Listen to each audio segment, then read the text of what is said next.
everybody, and welcome to this masterclass today, Spirit Guides and Introduction. I'm super excited to have everybody here who is live and who will be watching in the future. I very much appreciate you spending your time and energy with me today and all of us. So here we go. Maybe. There we go. Okay. So we're going to go over a couple of things before we get started with the presentation. Hopefully this thing will, oh, it's fine. Okay.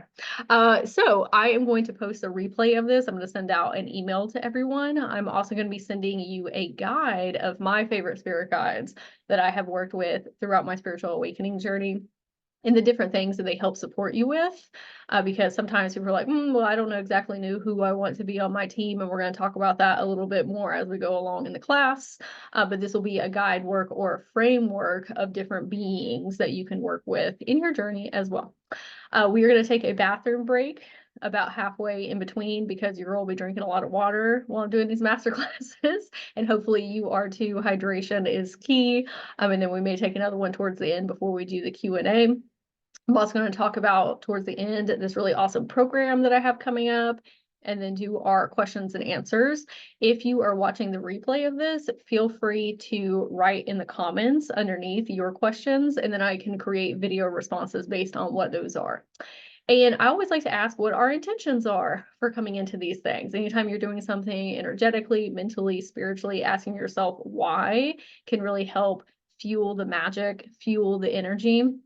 So maybe your intention today is accessing new information, gaining more confidence in your abilities, learning about your spirit guides, or experiencing more fun and magic in your life, or just having a good old time with us today. So whatever your intention is, it's going to be great. You can also have intentions to release things. Maybe it's self-limiting beliefs around your channeling abilities, or working through fear of persecution, or helping your inner children heal. We're going to talk about a lot of different things today.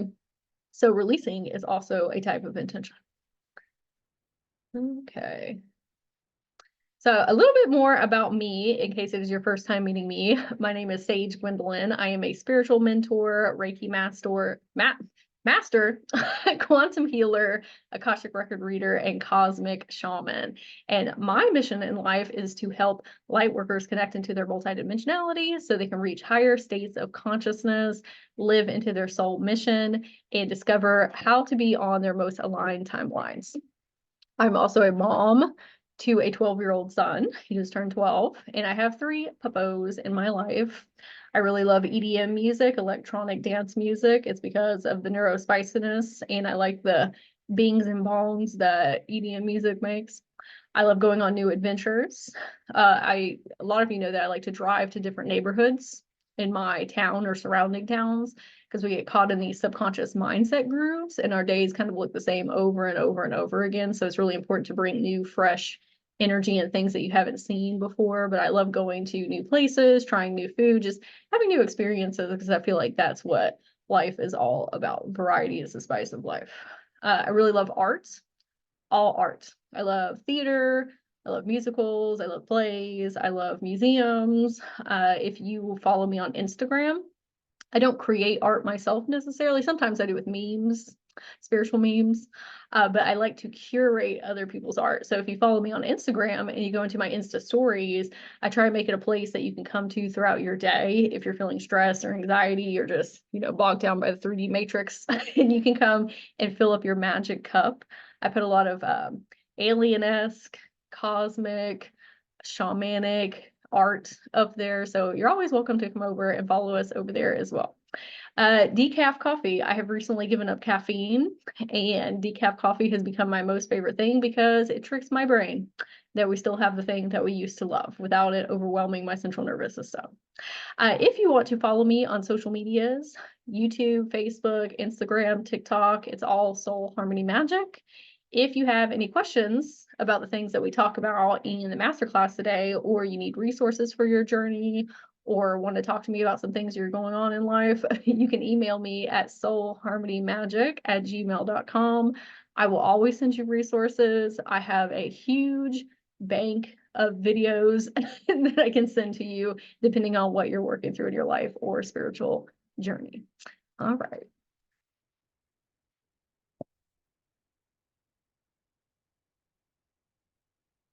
I thought y'all might want to see some pictures of my sweet angel babies. This is Mr. Pugs. I don't know if y'all can see this arrow, but this is Mr. Pugs. He is my pug. And then we have Daisy. She's my sweet old lady. She's a beagle.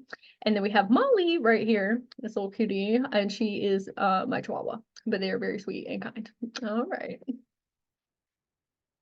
So what are spirit guides? So we can imagine them as your cosmic BFFs, etheric friends who always have your back, offering life advice and steering you towards your highest timelines.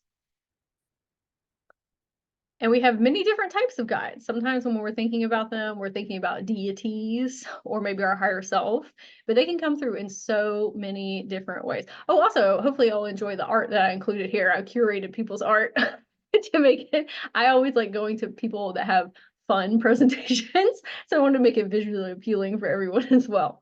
But they can come through as past loved ones. So maybe this looks like your grandfather who passed away to the other side, or maybe a chosen family member. Past loved ones aren't always biological family members or friends. Sometimes it is the people that we have chosen to be our family that aren't necessarily related to us by blood. I have a friend, Chris, who passed away a couple of years ago, and he serves as one of my spirit guides and gives me wisdom and advice when I need it. Also, our ancestors. So this could be your great, great, great, great, great grandmother or anyone related to you generationally. It can be your children. Sometimes my son has some real nuggets of wisdom, even though he thinks that he, created the earth at 12 years old. But I mean, technically, if he's, source, we're all source, then yeah, but you know how kids are. But they can also help us with some profound wisdom and insight, because as adults, we're real bogged down by stress and anxiety and bills and, the world. And they are a lot closer to source, and they have much more imaginative scapes within them and are very much so connected to, their magic and creativity. So they can really help us get back to our inner child state of being. Our higher self is a different type of spirit guide, and we have more than one higher self. When I'm working with clients and they're having trouble, obtaining their goals sometimes, and they're talking to a higher self that is 15 or 20 years from now, that's a big gap in between you and them, okay? Sometimes you need a higher self that's a little bit closer to you, so you can envision a higher self that's a year from now, 5 years from now, 15 years from now. It's really good to have all those really long-term goals, but we also need to have tangible ones that are closer to us that will help fuel us towards getting to the bigger ones. It's kind of just like with your inner children. We have multiple inner children within us. It's not just one. That's a huge realization I had on my spiritual awakening journey, and really helped me get to these depth levels within myself instead of trying to heal myself all at once as a whole being. I went and started healing 5-year-old me and 12-year-old me and 15-year-old me and 18-year-old me. And so it works like a ladder of consciousness. It works like that backwards with your inner children, but it also works like that forward with your multitudes of higher selves. Mentors can be as your spirit guides. It's not always ethereal beings. It can be living, breathing human people that are here, or people that you don't even know. Like, you can find mentors on YouTube. Some people that I like to follow are Source Energetics. Her name is Ashtara. Lori Ladd. Some of y'all might know her. Victor Odo. Lots of amazing people. Christina Lopes. I don't know them personally, but I have always looked to them as a type of guide for myself. They are living and breathing the life and lifestyle that I want to be in. And so I'm always looking towards them of how can I shift my energetics to emulate more of them. Maybe I serve as a mentor for some people in here, right? On my beautiful star beams. But you could be a spirit guide in other people's life as well. Somebody asked me the question the other day, how can you decide to be a spirit guide? And I said, you can just choose right now. You have all of these beautiful gifts and talents within yourself. Maybe you're a good leader. Maybe you are really a good channeler, good at confidence, good at self-worth, good at self-concept, good at accountability, good at determination. You can guide your friends and help them in different areas, or your family or your communities. There are several soul tribe members in my life that I look up to as spirit guides. because they offer me tons of support and love and compassion and empathy, and I look to them when I need support and guidance. You can also channel Gaia, Mother Gaia. She can be one of your spirit guides, but also the sun, the moon, the planets, the stars. Everything has consciousness and has something to teach you. So it far goes beyond just these examples that I'm even sharing today. It can be the grass, it can be flowers that you have in your home, it can be a stuffed animal in your home. I'm looking at my Care Bear over here, but everything has something to teach you. And when you connect in through the etheric realm and you ask it advice and you work on your channeling abilities, you can get information and wisdom back from it.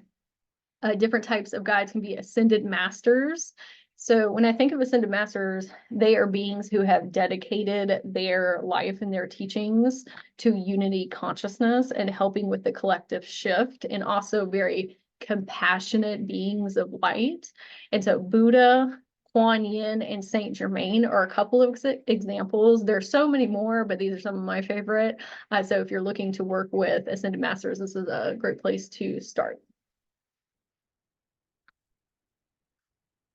And then we have different type of ethereal beings. We have unicorns, fairies, dragons, elves, angels, the elements. You can channel messages and connect with fire or water or air or lightning or whatever element that you choose. But they all have a lot of ancient wisdom for you, just like trees. They have been around, the elements of trees, for a very long time, same as crystals. Okay? And they're part of the earth and Mother Gaia. So when you connect into them, it can also help you connect into your Akashic records and help you figure out what your soul mission here is on this planet specifically. The elements and trees and, you know, animals and crystals, when I'm doing Akashic record readings with people, you know, those are beings that are on many different planetary systems. But if you're connecting into the ones that are here on Earth, you can figure out why you chose to come here or why Mother Gaia called you here. Your pets can be your spirit guides. I have Mr. Pugs, my pug, and I've done Akashic record work within myself and perceived that he has been a guardian for me for many different incarnations in different ways, not just as a dog, but as a friend, as, you know, different types of beings. But he has soul contracted to watch over me for many different timeline versions of myself. Now, my other two dogs, Daisy and Molly, we are a newer incarnation with one another, and that's fine too. Okay.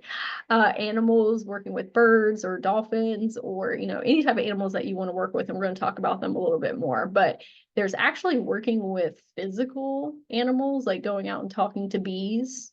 Bees are very highly intelligent beings, but you can also work with the consciousness of animals as well, like the animal kingdom in shamanism. So you don't actually have to have the animal in front of you. You can go in meditation and do a tiger meditation to connect with that spirit. Different type of ETs. So when I say ETs, and I mean aliens, I use that term real loosey-goosey because aliens get a very bad rap in the collective consciousness because not everybody has had great experiences with them.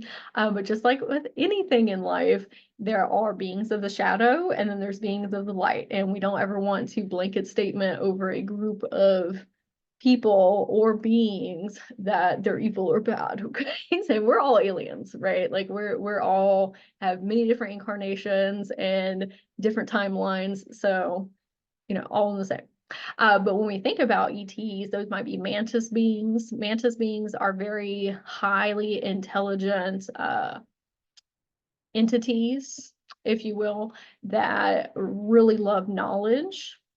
Sometimes they get a bad rap too because they're not necessarily the most emotionally based creatures. They're very more logical and analytical, but they're very beneficial to work with. And you can find pictures of them on like Pinterest or Google. Just type in mantis being starseeds. The Galactic Federation, the Greys, the Nordics, and deities. I think everybody has a good understanding of what deities are. Some examples might be Hathor, Athena, Shiva, Horus, Green Tara, and different starseeds. So these are different cosmic heritages, if you will, or ancestral lineages. This can be the Pleiadians, the Arcturians, Sirians, or Mintakans. And again, these are just some examples. There's many different types. I just want to give everybody a good basis framework of where you can start.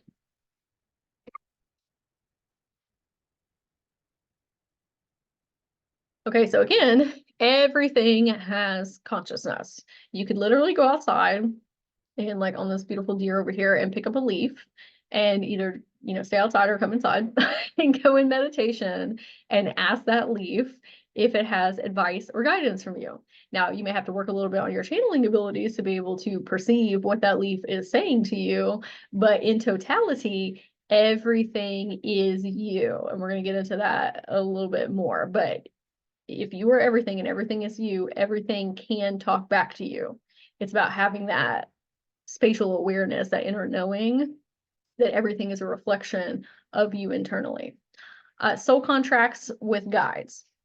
So some guides we have soul contracted to be with for our whole entire incarnation, and you usually have very similar energetics as them, or maybe you spent time with them in different incarnations. Like, let's say that you have a sister in this incarnation.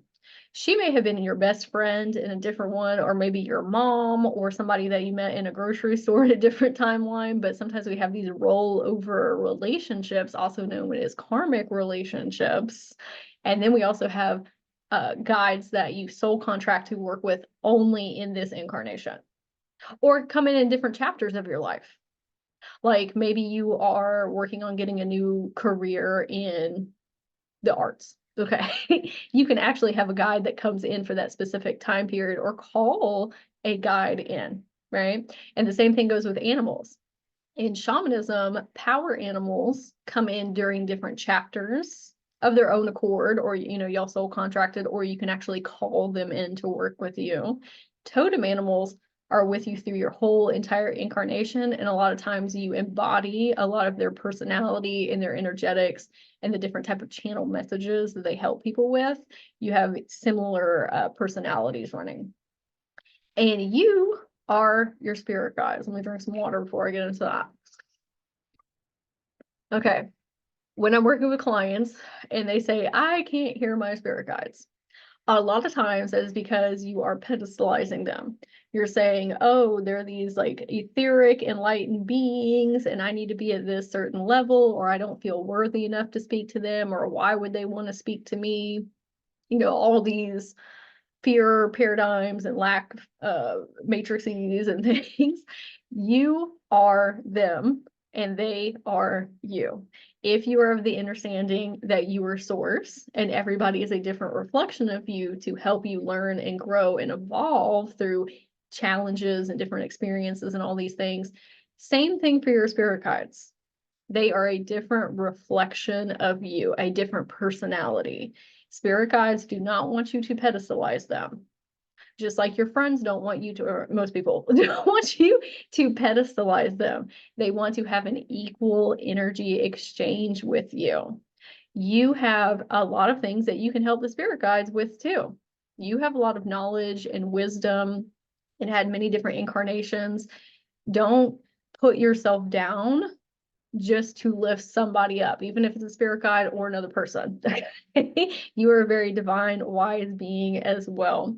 Spirit guides are here to help you understand yourself on deeper levels. They are not here to tell you what to do. They are not here to say, oh, you need to do A, B, C, D, E, F, G. You are the only person who knows what is right for your life. Just like when you're asking advice for your friends, we're not wanting them to tell us exact directions, or maybe you do, but that's not what they're meant for either. They're meant to help advise and guide you and help you see things through a different perceptual lens, or give you tools or resources. But at the end of the day, you have to use your intuition discernment about the choices that you make in your life. Your spirit guides and higher self and all these different beings are here to guide you, not tell you what to do. Okay. And they are also here to help you embody their energetics. Let's say that you have a friend that's really confident or really wealthy. And maybe you are still working on those areas in your life. Well, you would go to see this friend because obviously they're really good at it. Maybe they're naturally talented, or maybe they have picked up a lot of tools and resources, and then they can reflect those things back to you. Same thing with the guides. You're going to them for specific pieces of advice. But at the end of the day, the guides are trying to help you remember that you are also a guide. You are a creator. You can build your reality however you want to, but you have to come from a place of empowerment and good self-concept and confidence. They're trying to help instill that in you. You should be able to get to a point where you don't need to talk to your spirit guides.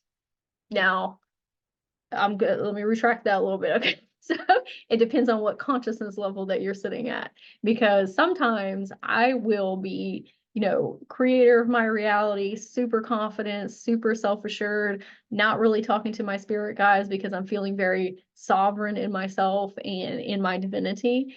And then life happens and some stuff goes real wonky and it real triggered and in behavioral patterns and not doing the things I need to be doing. Now I'm in the consciousness of, hey, it would probably be really beneficial for me to speak to my spirit guides.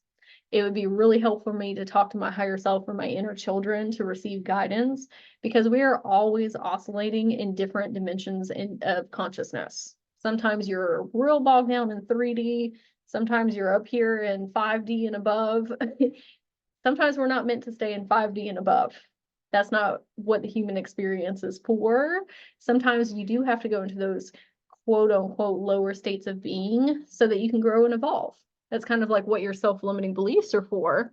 And ego checks is to say, hey, this is where there's some holes in, not holes, it's probably not the best term, but these are some places in my consciousness or in my healing journey that I need to look at so that I can expand and evolve and become more prosperous and abundant. But sometimes you have to know where those holes are. So you have to go lower down in the frequencies of consciousness and then come back up this way.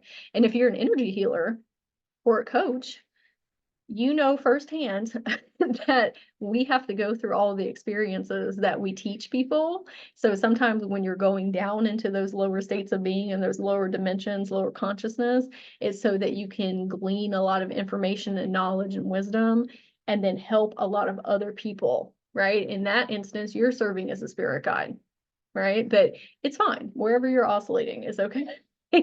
Just know that we want to get to a place where we feel very sovereign within self and don't always have to look to guides or higher selves, because that's putting power outside of us. But there's still a really beneficial tool and resource. I don't really necessarily want to call them tools, but a different resource, kind of like your friends are, right? Okay. Collective creation.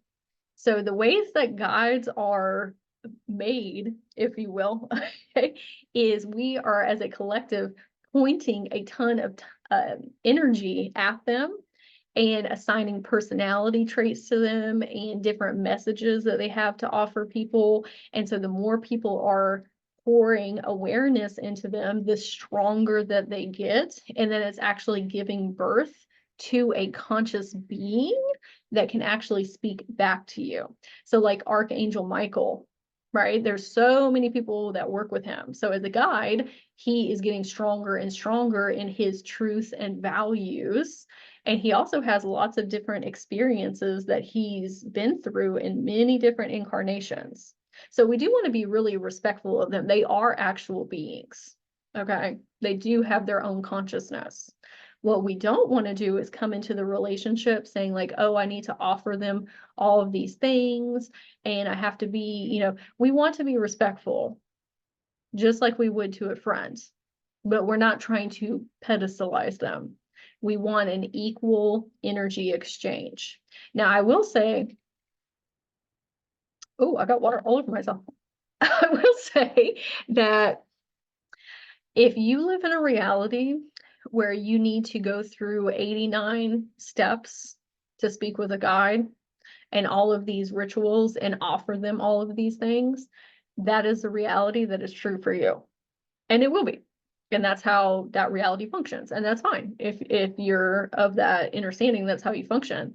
But if you want to be in a reality where it's really easy to talk to your guides and they love working with you and you help them with things too, and you can hear them very clearly, then that will be your reality. And so it's whatever lens that you want to be working through with them. So again, with the collective creation, okay, some examples: money, holidays, time, and social norms. These are all things that are made up by humans, okay? Or, beings, if you will. Like, we're not the only beings out in the universe, but but for us, like, money is tangible. It does seem very real, but it is just a form of energy exchange that we have decided for goods and services. It doesn't have to be money. It could be toilet paper. It could be leaves.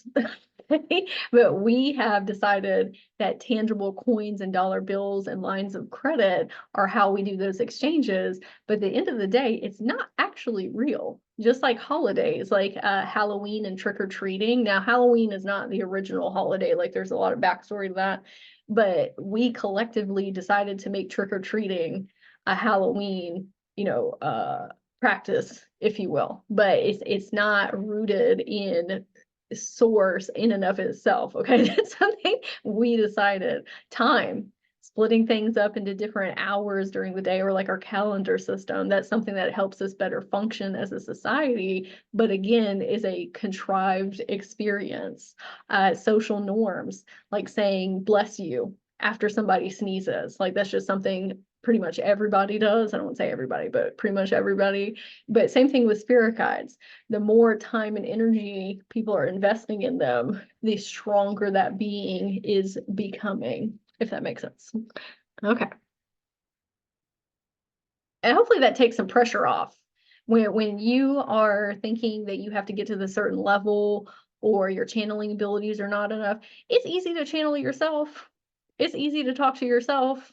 These are just different personality aspects of you that you can tap into, and different frequencies and different type of beings, but they're all you at the end of the day. So take that pressure off of yourself. Because I was like that when I first started with spirit guides. I was like, oh, I gotta, do all these different things. And it was creating so much distortion and separateness, when at the end of the day, the spirit guides are literally just trying to help you remember that everything is you anyway. So just bypass a lot of that stuff and just say, nope, I'm them, and it's easy to speak with them. It's easy to speak to myself.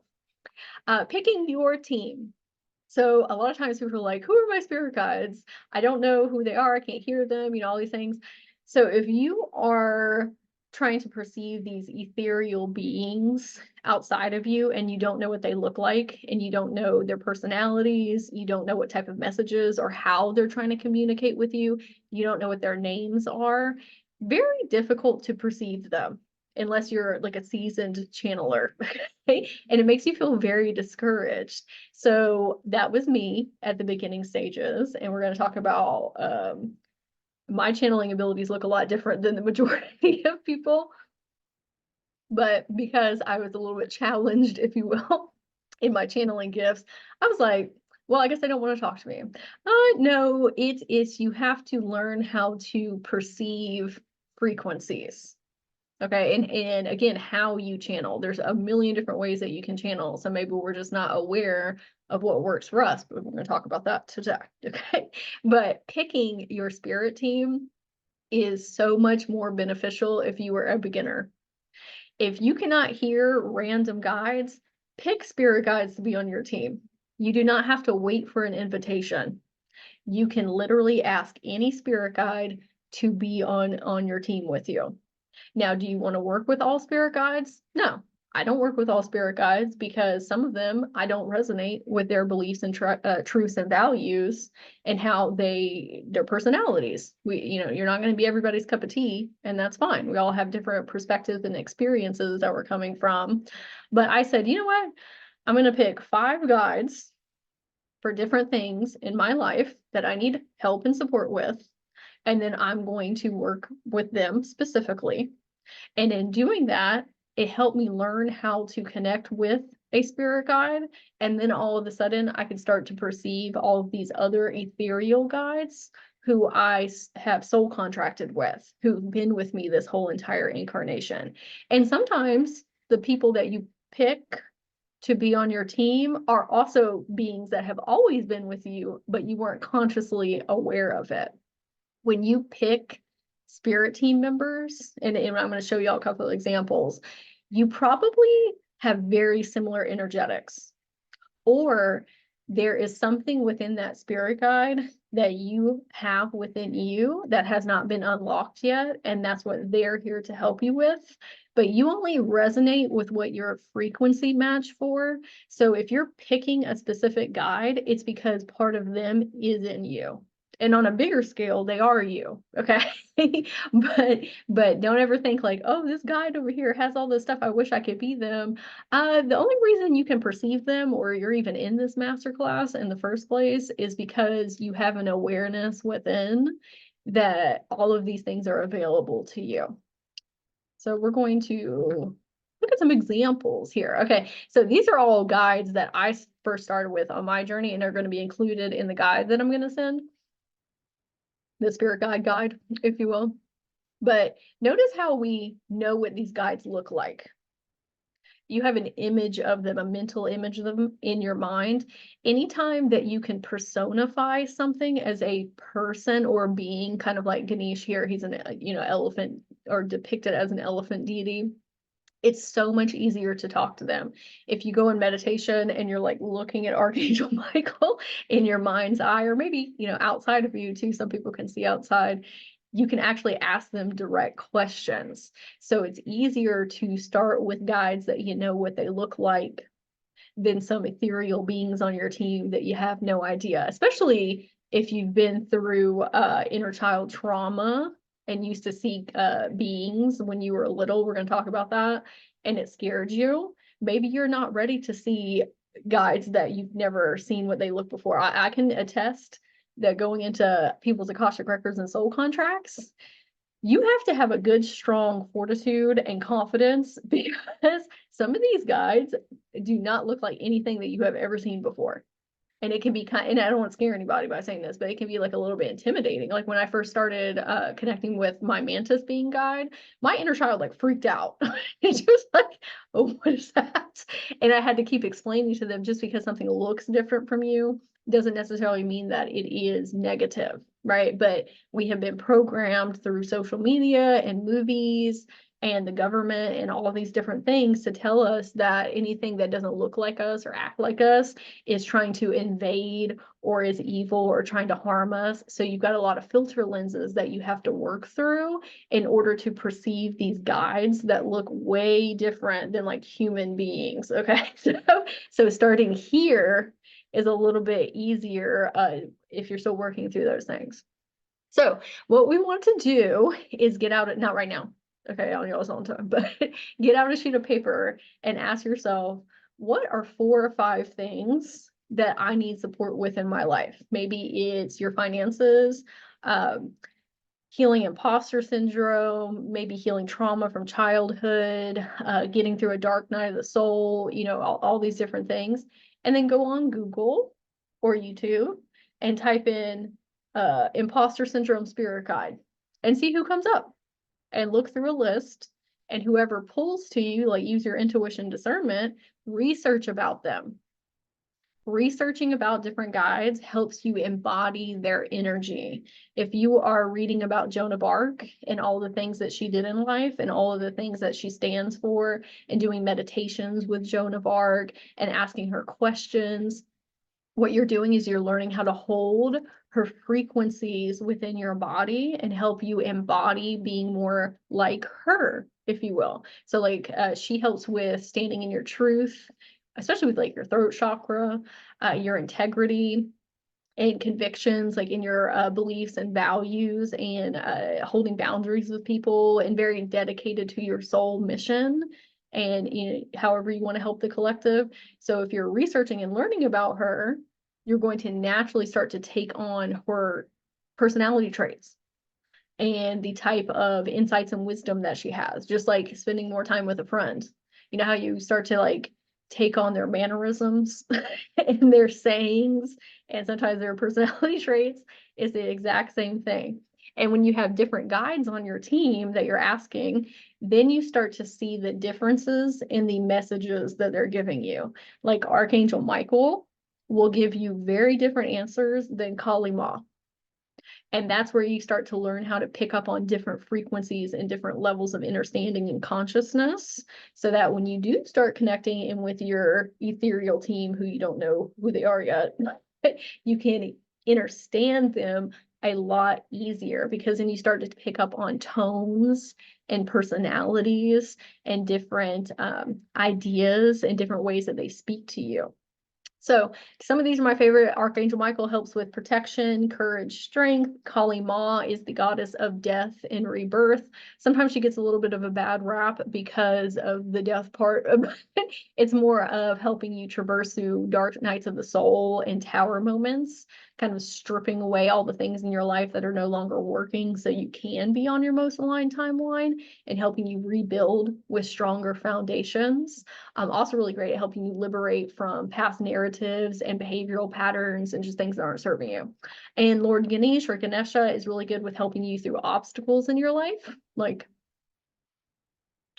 trying to get a new career, all these different things. So we don't have to get into that, but helping you through obstacles, helping you have deeper insights, and helping you with your well of wisdom, and helping you have a flourishing life. And those are just 4. Okay, I'm going to send y'all my 15 that I recommend, but you find whoever works for you. There's a billion different types of guys that you can work with. And if you want suggestions as well, you can always leave them in the comments and I'll send you some suggestions back. Okay. I think we know the spending time like you would a friend. When you want to build a relationship with somebody, whether it's a romantic relationship or a friendship, you have to invest time and energy. You can't just expect them to be the one that's calling you all the time. You have to go in wanting to, speak with them and ask for their guidance and their wisdom, or doing fun things with them. Spirit guides love to do activities with you.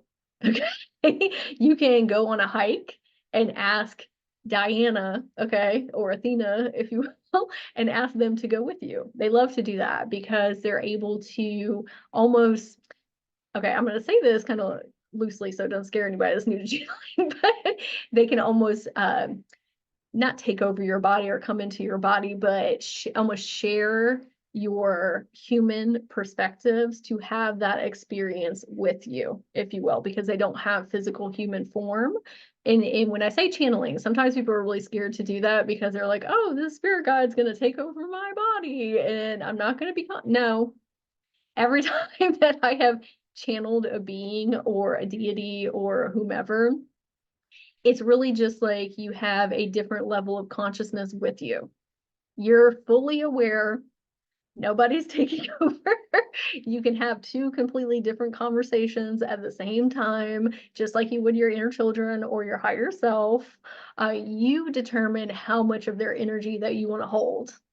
Like when I am, and I don't do this as much anymore, but when I was channeling like Kali or Archangel Michael or Joan of Arc, sometimes I would let them have more of my wheel of consciousness, if that makes sense, and then just channel and not have to necessarily think about the things that I'm saying. It was just coming out naturally. And then sometimes I would want it to be like 50-50, where I'm getting some of Joan's messages and then the other 50% are mine, and kind of reflecting them back off of one another while I'm sharing them on like a TikTok live or with clients, if you will. But you are the ultimate power. You decide how much of that you want to experience. But again, nothing can come in and just completely take over your consciousness. You allow how much channeling that you want in your life. Okay.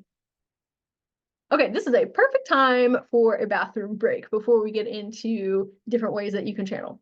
Okay, so we are going to come back in 5 minutes. If you need to grab a blanket or some water or get up and move your body or use the bathroom, and then I will see you in a moment.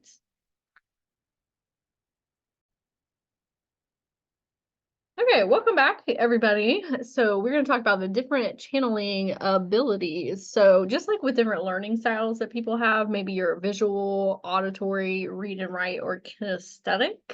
Same thing goes for receiving intuitive messages from your guides or your Akasha field or your higher self or your inner children. You can perceive them in many different ways.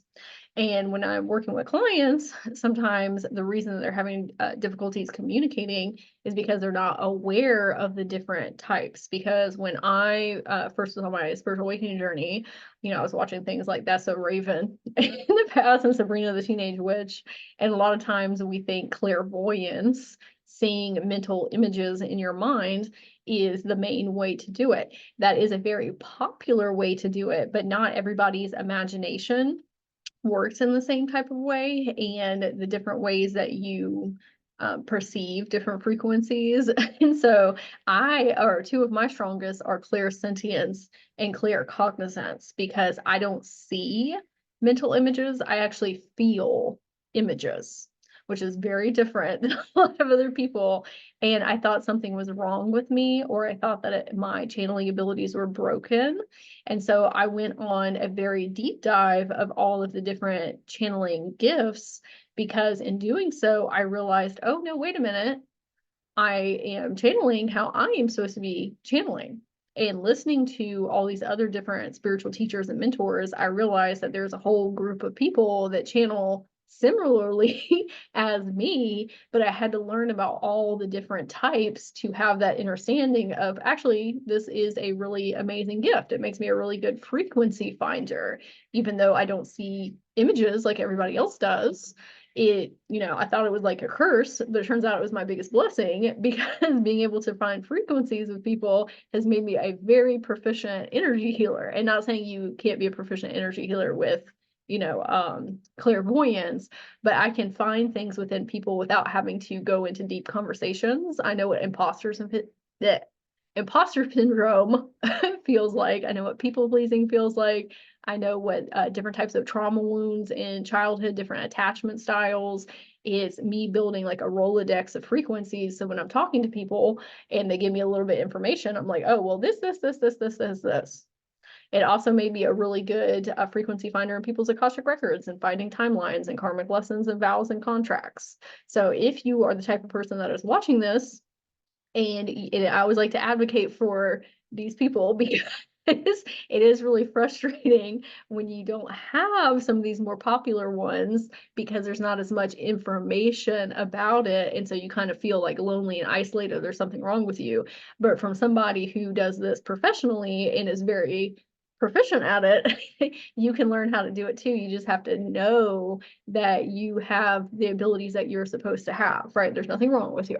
Okay, so we're going to go through all of them, because maybe some of them will be new to you and you'll learn more about your individual gifts. And I do want to say, you can be gifted in multitudes of gifts, not just one, right? And you can learn how to channel all the different types of ways. It just takes time and energy and practice and awareness. And maybe you don't want to be proficient. Like if you're trying to learn how to channel in all 8 different types, it's going to take you a little bit more time, because you're spreading your energy out across many different channels. But maybe that's the type of healer that you want to be. Or maybe you want to learn how to be really good at 3 of them and become like a super expert in 3 lines of communication, and that's fine too. However that you want to do it. The type of healer that I am, and I think that a lot of people are in here too, are what I call hodgepodge healers. And you learn a little bit from multitudes of modalities, and then you create your own modality. And then there's other people that are like, I'm a human design reader, I'm a Reiki master, I'm, this and that, and that's wonderful too. However you want to do it, however works with you. But again, anybody can learn how to do these. It's kind of like if you are born with the talent of playing the violin and it just comes to you very naturally, great. But that doesn't mean that other people can't learn how to play the violin. Right? Just how much time and energy do you want to put into it? I also want to say, why do we want to learn to channel? Sometimes people are like, oh, well, I'm not really into spirit guides, and I'm not, trying to speak to my inner children or higher self, or, channel extraterrestrials or whatever. That's not the only thing that channeling can do. Channeling can help you receive insight and guidance from just within yourself and your Akasha field in different timelines. But everything is made out of frequencies, everything in the universe.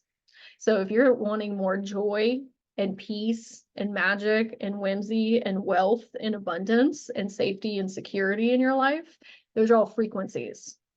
So if you learn how to channel, you can hold more of that in your body and then have it emulated outside in your outer reality. So even if you're not here to learn about spirit guides necessarily, learning about the different types of abilities that you have and how you perceive and receive information can help you tap into those things that you want to bring into your life. Okay, so these are the 8 main pillars. There's probably a whole bunch of other ones too. This is just a basic framework. So you might have a combination of these and they work in like real different ways than other people. And if so, I would love to hear in the comments if you have a gift that's not listed here, because I love to learn new things.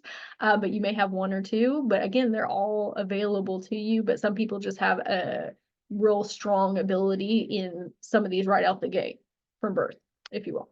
Okay, so clairvoyance, that is one of the most popular ones, and that is the gift of sight. Some people can see in their mind's eye these things, and some people can actually see outside of them. So for me, like I know I feel images instead, but some people can see entities or beings or spirit guides in their mind's eye, and then some actually see them like outside, which you probably have to be real confident in being okay with seeing, all these different beings that look different from you.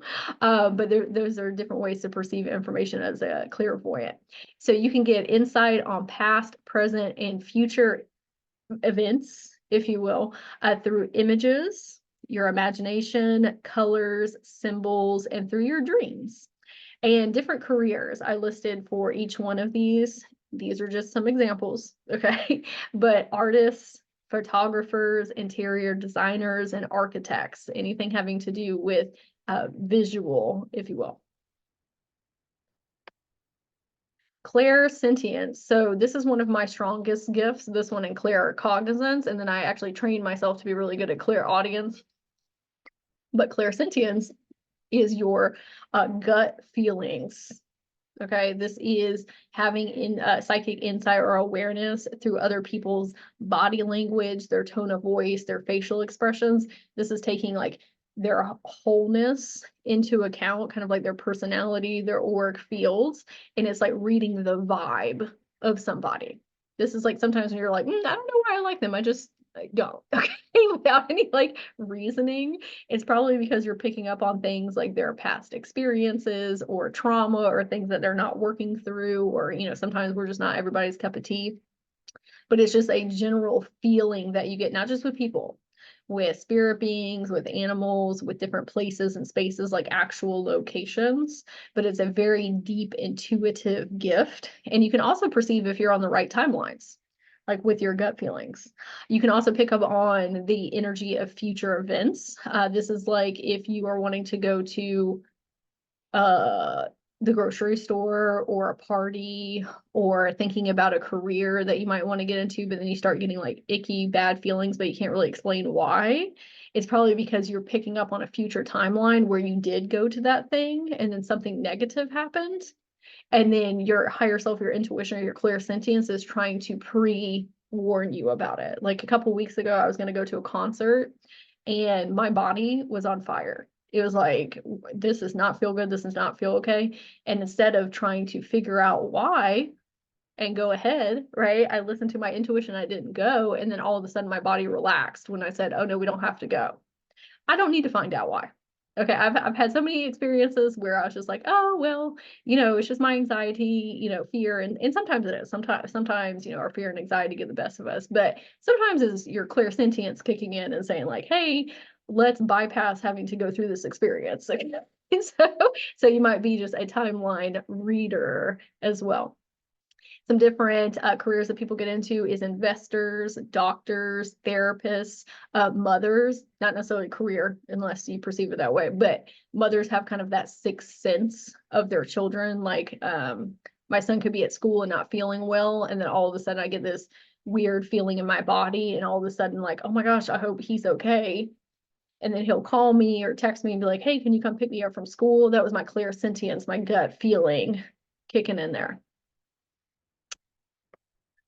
Okay, clear empathy. I'm sure a lot of people in here have clear empathy. It's one of your guests, a lot of empaths, and light workers. You can feel other people's emotions, their subconscious thoughts or their conscious thoughts, their pain and their ailments in your own body. And this is the crux of being an empath sometimes, because if you do not have good empathic boundaries or good shields in place, what ends up happening is you take on that other person's thoughts, feelings, and emotions or pain and perceive it as your own.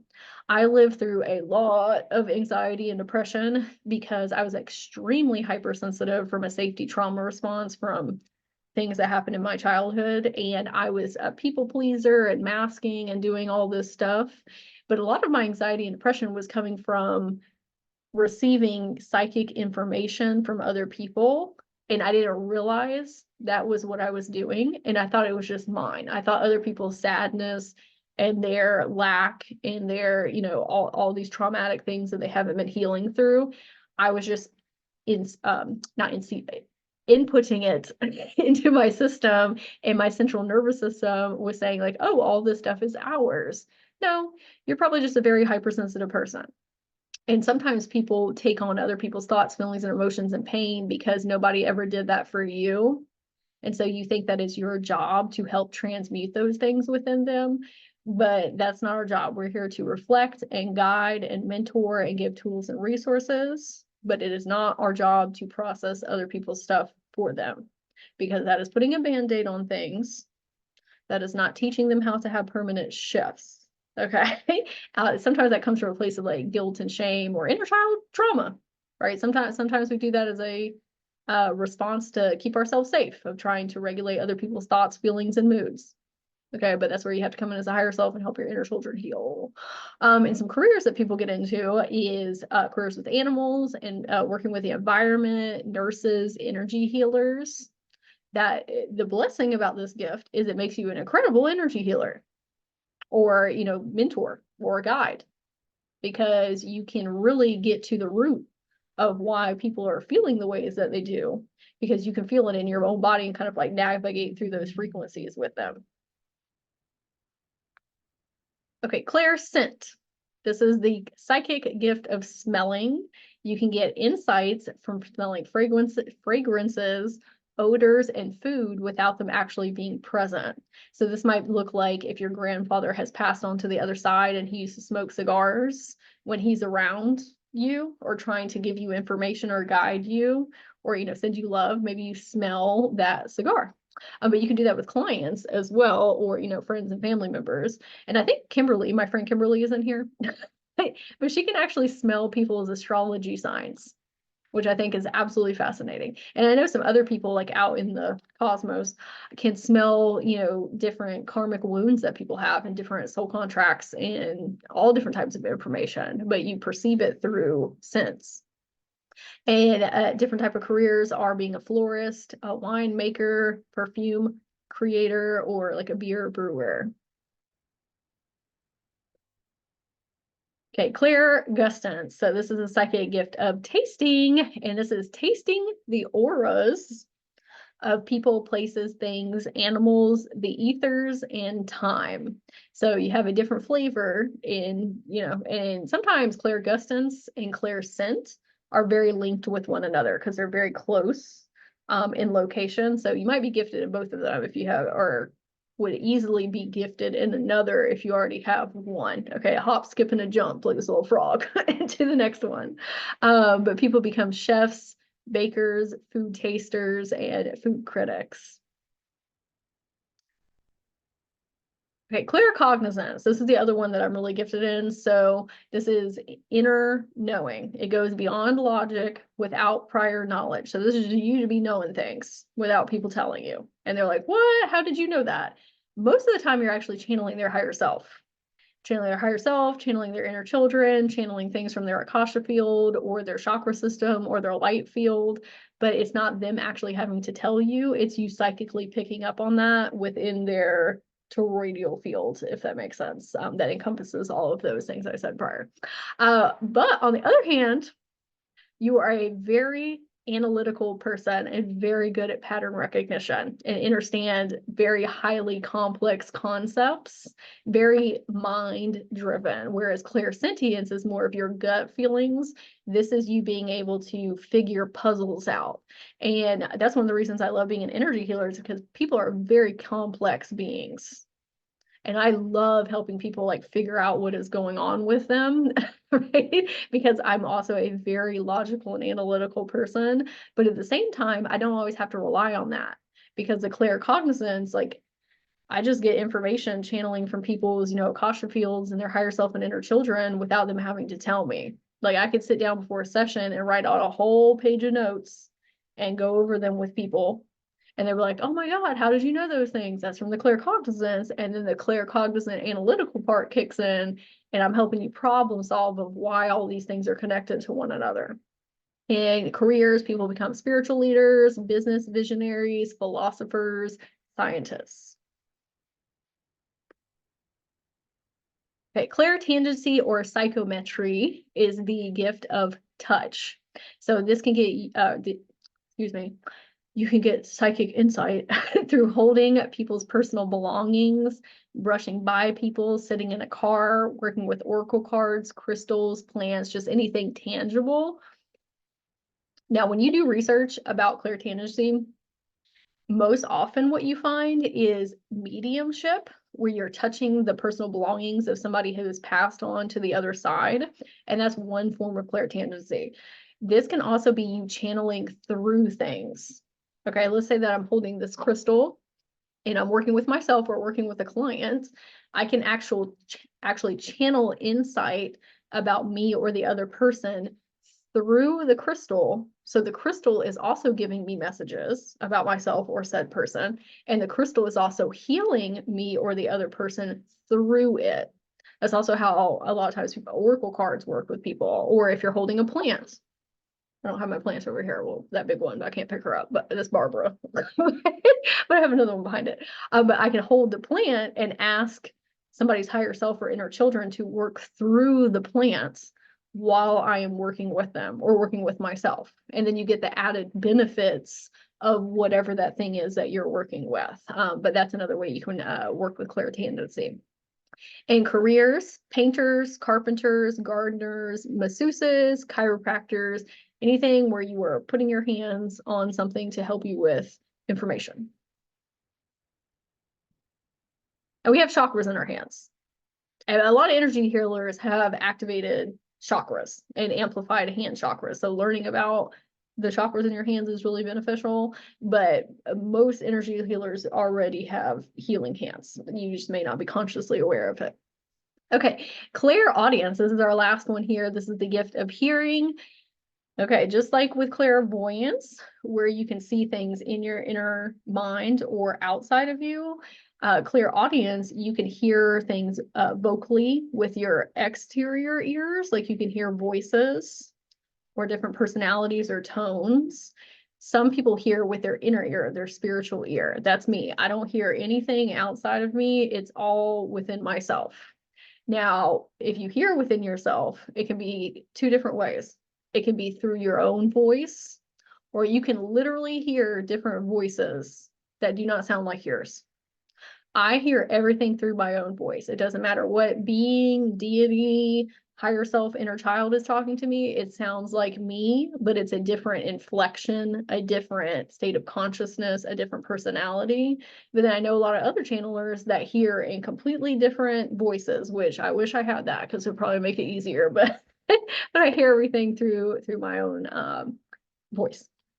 So you hear things with words, thoughts, sounds, music, can hear the etheric realms. So like for me, I perceive frequencies through feeling, but maybe you perceive frequencies through different tones that you hear. Musicians for careers, singers, public speakers, or narrators, like narrating books, if you will. Okay, because I've been drinking a lot of water, I'm gonna go take one more bathroom break before we get further in here. So if let me see what time it is. Okay, so we're gonna take a 3-minute break, and then we will be back.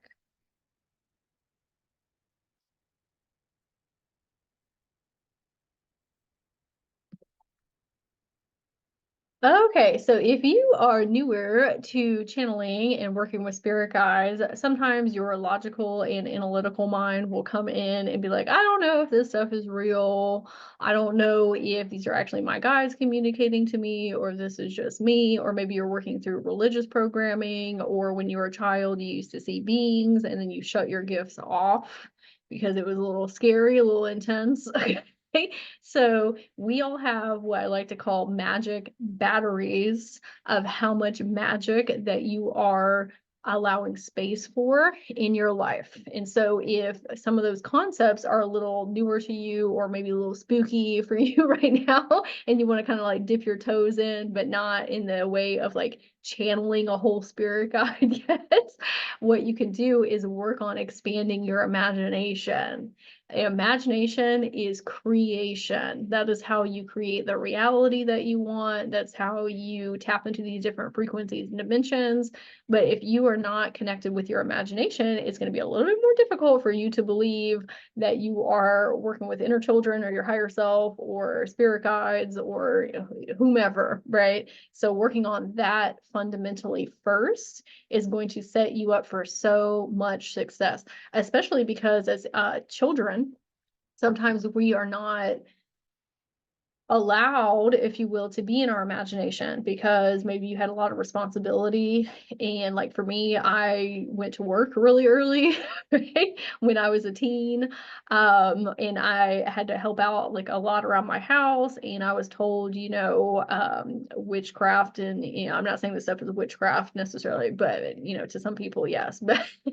But witchcraft is evil, or just all these different things that can create filter lenses or blocks within you. So just working on your imagination can really significantly open up your channels and get you ready to do this type of work. So filling your life with as much magic as possible. So I do this personally, even now to this day, of watching as many magical movies as I can, watching anime, TV shows, reading fantasy books. Listening to children's meditations is great.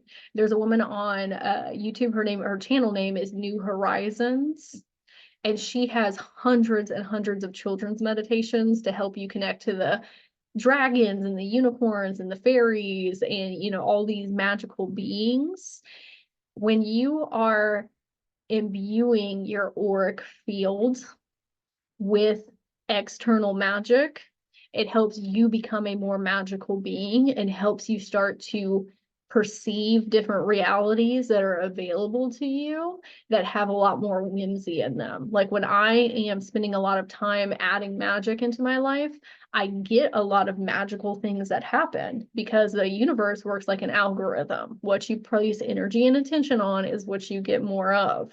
And so once you start to see that reality is like a really magical place, and there's a lot of unseen forces and dimensions and frequencies that are available to you, and you start to tap into them little bits at a time, it starts to deprogram all of these things that society has said, or your parents or guardians, or religion. And you start to see that it's safe to be playful and imaginative. It's okay to trust in things that are unseen, if you will. Okay, so again, like raising your battery of what you're able to contain within yourself. Going on Pinterest and typing in magical pictures. That's where I found a lot of these for the presentation. It's like creating a living, breathing vision board. Creative outlets. like you dancing and singing and creating paintings, like anything that helps you express your soul, helps you get in that divine feminine type of energy. A lot of us have not been in our feminine energy, not male and female, but feminine energy is creation.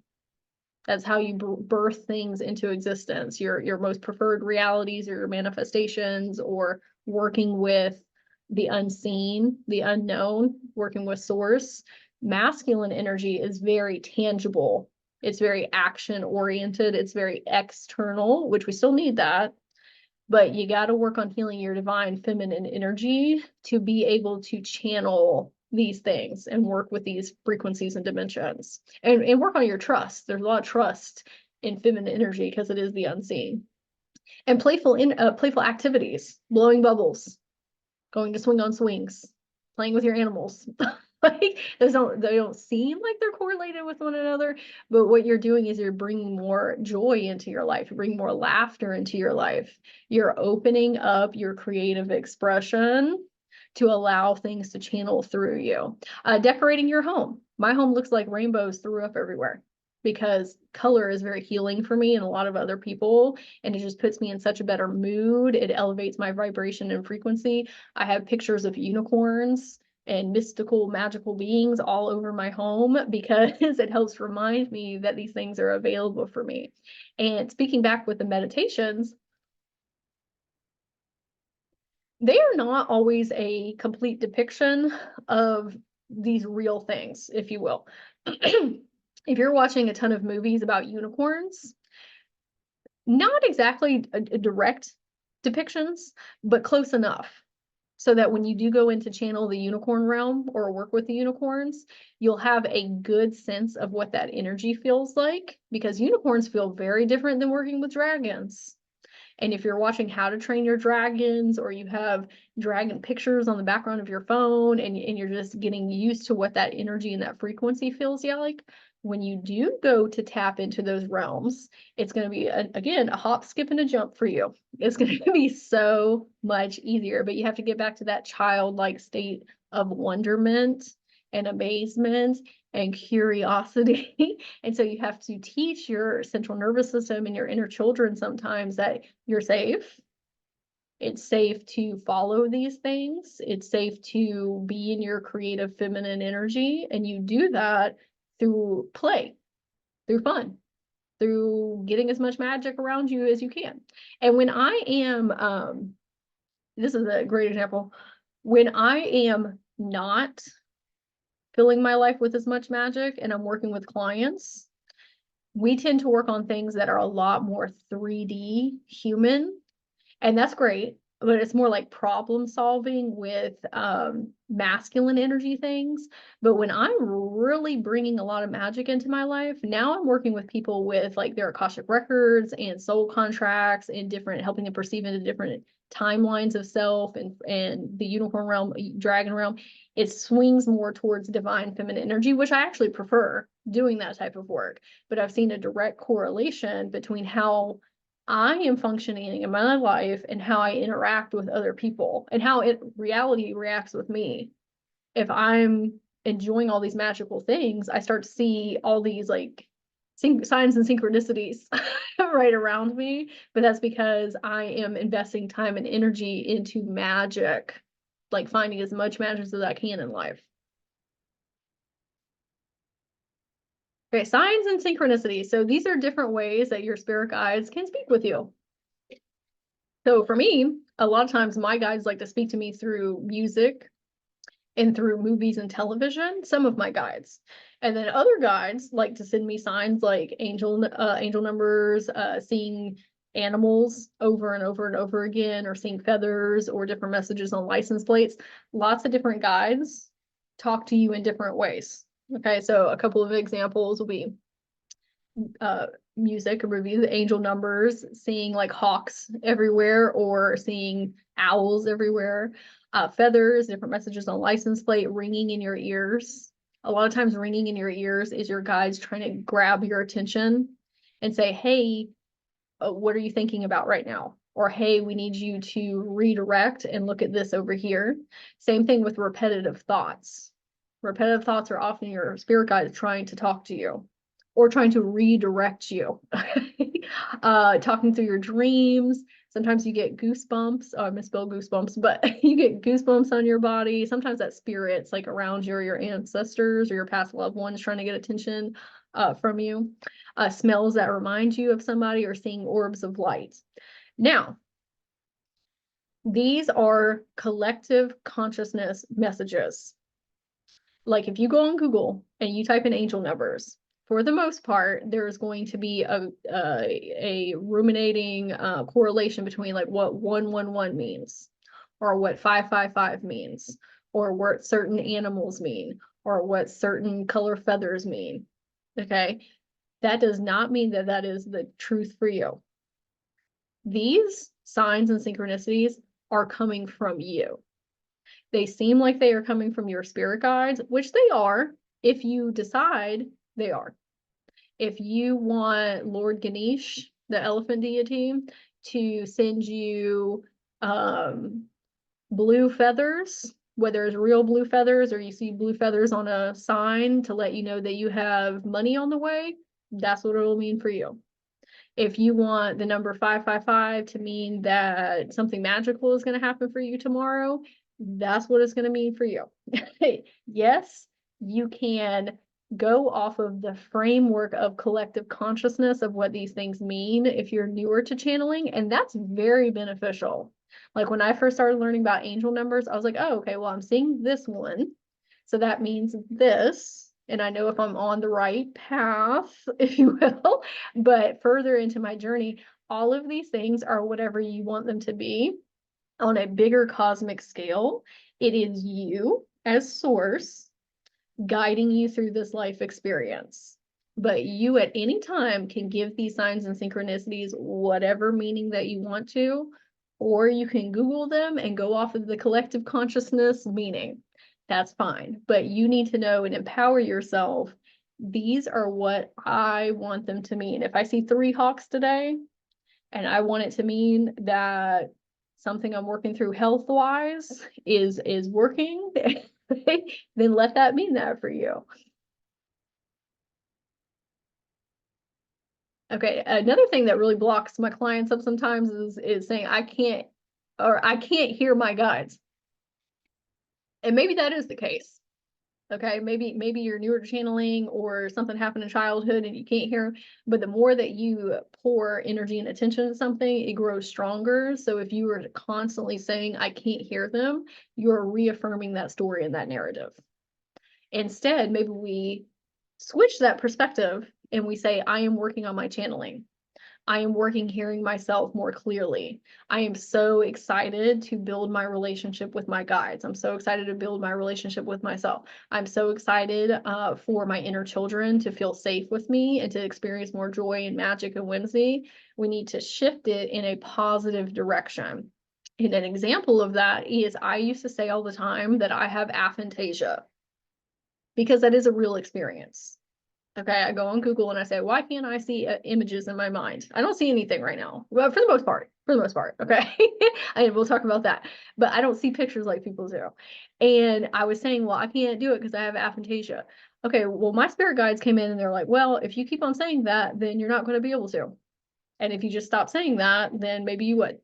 And so I switched to saying, I am working on seeing images in my mind. And what ends up happening is I started to see like very slight glimpses and glimmers of images. And it's getting stronger and stronger. I still am working on seeing images more clearly, but as soon as I let go of that narrative, then all of a sudden I could see things. Right. And it's something that I'm continuing to practice. Same thing with my spirit guides. I was saying, I can't hear my spirit guides. I don't know what they look like. I don't know what their names are. And I said, you know what? Whatever. I'm just going to pick my spirit team. I know what they look like. I know what they help with. And so I did a workaround and went on a positive timeline. And now I can hear people's guides and my own guides. And their soul contracts and Akashic records. Like, it's very easy for me now, but that's because I didn't let these stories that I was telling myself continue. I said, I'm going to choose a different path, or at least flip the perspective and talk in a I am working on framework, if you will. And I want to show you all a picture. So this is when people say they have like aphantasia, where they don't see pictures very well. Everybody works on like a spectrum of what they see. Some people see things like super duper clearly, like very viscerally and tangibly, where you can see like an apple, like you would almost like outside of you. And then some people see like barely like a little outline of an apple, and then some people don't see anything at all. Okay, so this is where I was starting at 5. Literally blank black screen up there. But that's also because I was saying I have aphantasia. And then as soon as I stopped that narrative, then I moved over to 4. Okay, maybe like half of 4. Okay, like a 4.5. But I wanted to show this because you can kind of tell where you're at on the spectrum, and where you can continue to work on that gift if that's something that you want to do. Oh, I think I'm missing. Oh, there we go. Okay.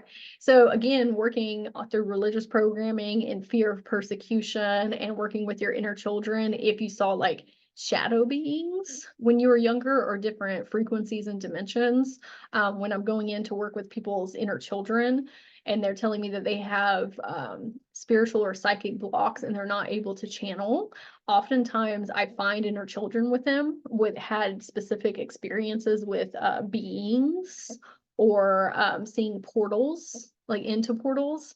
And if you don't have anybody to talk to about those things, it can be very scary and intimidating, especially if you grow up in religious households where people talk about like exorcisms, okay, or burning witches in societal programming. Like for me, I used to see the shadow being when I was little, like 4 to like 6 years old. And he was always trying to talk to me. And it was very scary. Very, very scary, because like, what the heck? And then my grandparents, like, I grew up in a very religious household, and so I thought he was a demon, okay, that was trying to like eat me or something. And then as I got, and I shut off my spiritual gifts because of that, like I just shut it all down, because like, who am I going to talk to about that? If I talk to my grandparents, they're going to like either freak out, or they're going to be like, oh, that's not real, don't worry about that, you know, it's all in your head, or maybe you had a bad dream. Like, no, this is a being that was consistently trying to talk to me and cause me a lot of fear paralysis while I was sleeping. And so it was a very traumatic experience. But the being was literally just knew I was an open channel, and knew I was very hypersensitive and that I could perceive him. And then as I got older, I realized like, oh no, actually there was a lot of beings that I could perceive, but I shut it all the way down because of the fear. And so you got to kind of go backwards a little bit and say, was this me? And maybe not, you know, this is not representative of everybody, but you might have some experiences that are kind of like repressed, even maybe. Sometimes empaths and light workers, inner children, will like block out memories because they don't want you to experience trauma over again. But that's where inner child healing comes in, and you kind of working backwards through the layers of your Akashic field to find the roots of these things and remember. And you are your soul purpose. So oftentimes when people are blocked with their spirit guides, it's because you are looking to them to tell you what you're supposed to be doing here. That is externalizing your soul purpose and making it very capitalistic and very externally driven, like goal oriented, which is great to have goals and be motivated and determined. But your soul purpose and your soul mission is whatever you want to do here. It's whatever brings you happiness and joy, however you want to express your soul. It's kind of like energy healers who are like, oh, I don't know what modality that I should be getting into. The modality doesn't have anything to do with you being an energy healer. It doesn't have anything to do with you being source and you being a wonderful being of light. A modality is a tool. It is how you express your gifts. It doesn't have anything to do with your internal abilities.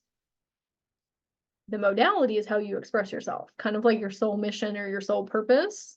It's literally however you want to experience life in this incarnation. If you want to be an energy healer, like a professional energy healer like me, that's great. If you want to go and collect seashells at the beach and then paint them and share them with people or sell them. Maybe that's your soul mission or your soul purpose. Sometimes we feel like this big pressure, cosmic pressure, universal pressure of, well, I have to be doing this to help the collective. You being a happy and prosperous being and a healed being is helping the collective in whatever way that looks like for you, whether it's professionally or for the funsies. You being a more healed being interacts with everybody in the world and helps them be a more healed version of themselves, because you are standing in your divinity and your sovereignty, and you are being a leader, and you are healing yourself, and you're responding differently to people instead of reacting. You're working on letting go of your behavioral patterns and triggers. We heal the whole by healing individually, but you decide how you want to do that. And so with the spirit guides, again, they're just here to guide you, kind of like your soul contract. Your soul contract is not permanent. It is malleable. If you signed up to be a doctor in this lifetime before you got here, and then one day you said, oh, I think I want to be a firefighter, that's great. Okay? We need to leave room for change and evolution and growth. And your guides are here to help kind of steer you. You tell them the plan. You're like, I want to do this. And they say, okay, let's kind of send you some resources and opportunities and soul tribe members and people to help you get there. But at any point, you can be like, skirt, we're going to go do something completely different. And then they will come back in and they will help guide and lean you towards your most optimal timeline that you have chosen to do. Okay. But kind of take the pressure off of yourself again of, I need to be doing this, or I should be doing this. That is a trauma response of, I should be doing this, even within spirituality. Okay. It's whatever you want to do.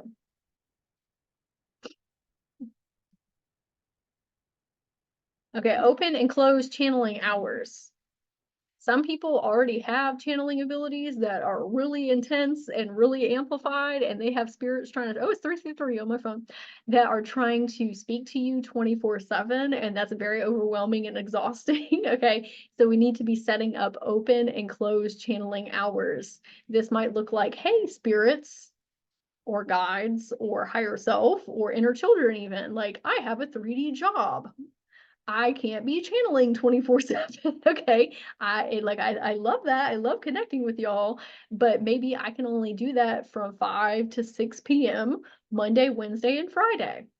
You set the boundaries, just like with people. We don't want people calling and texting us 24/7. Okay. Like if you're a hypersensitive person, especially. So you have to tell them what you are available for. Okay. And protection and energetic boundaries. We need to be working on empathic boundaries, not taking on other people's thoughts, feelings, and emotions, because you can also do that with guides or with beings that you meet in people's Akashic records, soul contracts, or in your own.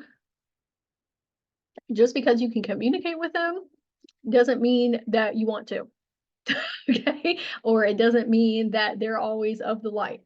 And that is another point, is sometimes people are worried about getting, in communication with spirit guides because they're like, oh, the demons, or, the reptilians, or, whatever, or the fairies. A lot of times, like I work with fairies, I'm part fairy, and a lot of people, spew a lot of hate towards them because in the collective consciousness, people are sharing experiences with these beings that are very negative, and then people latch on to those stories and those narratives.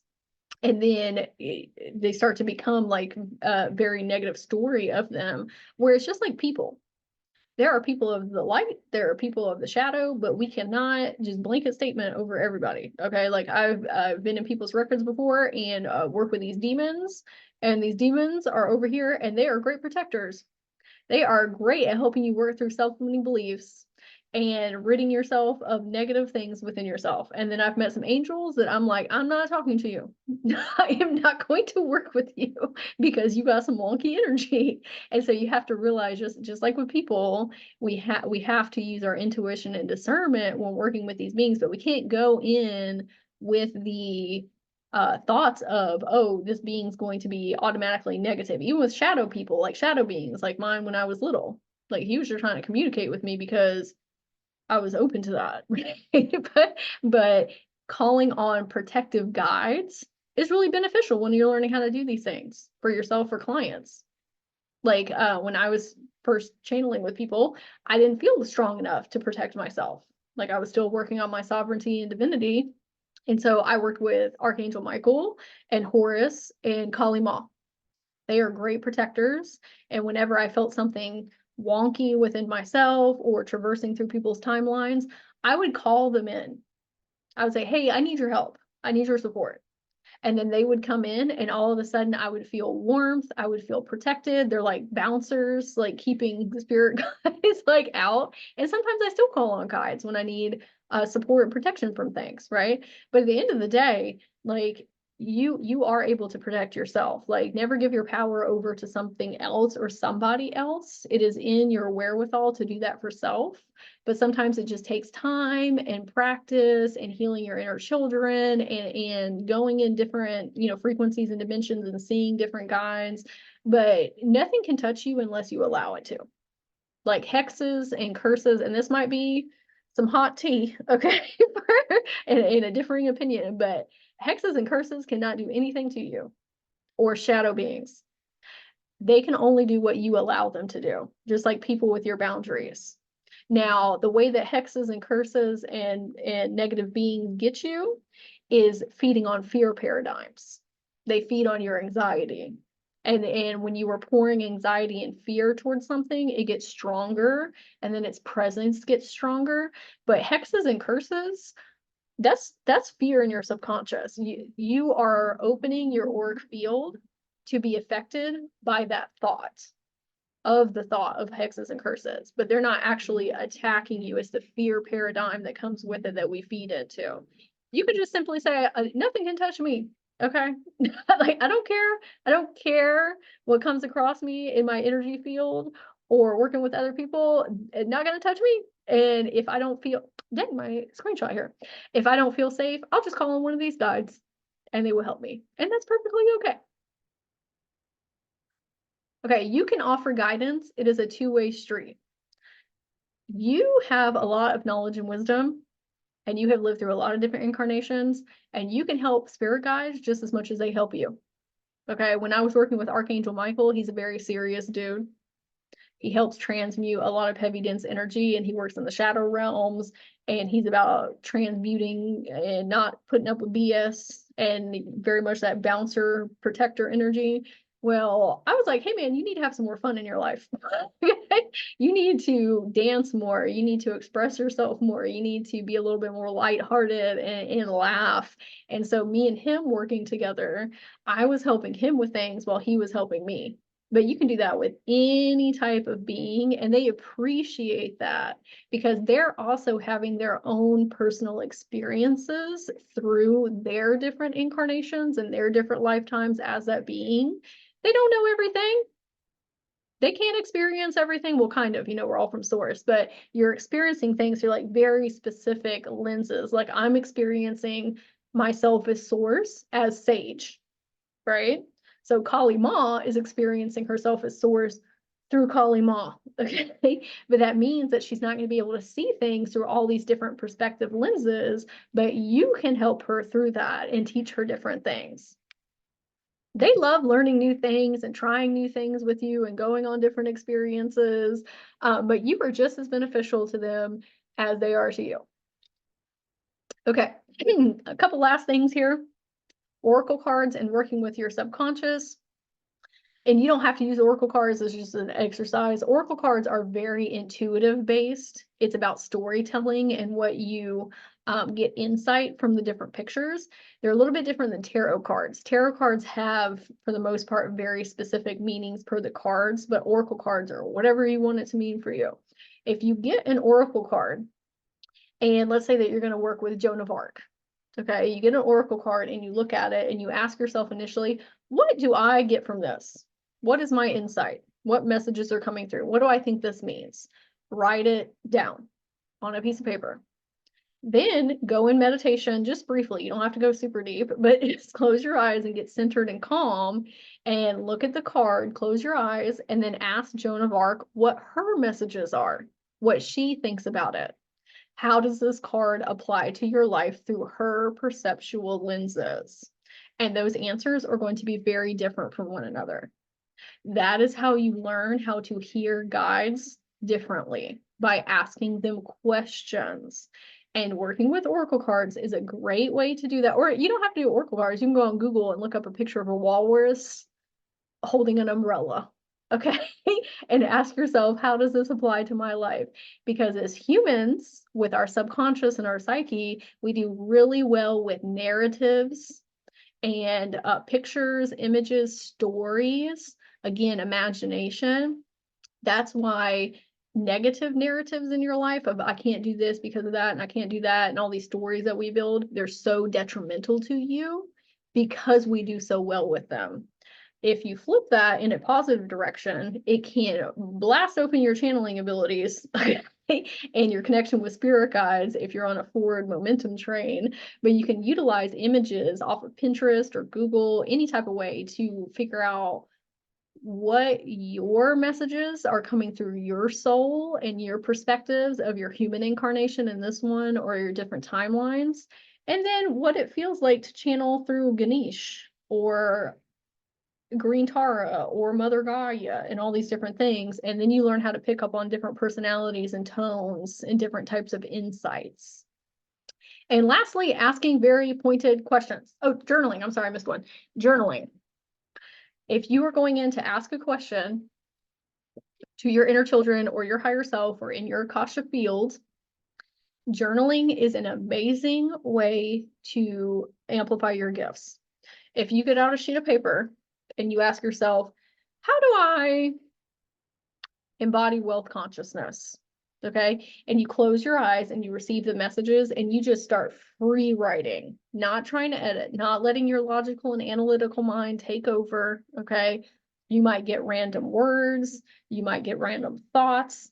Let whatever comes through, a whole page of it. Okay. You are learning how to channel yourself.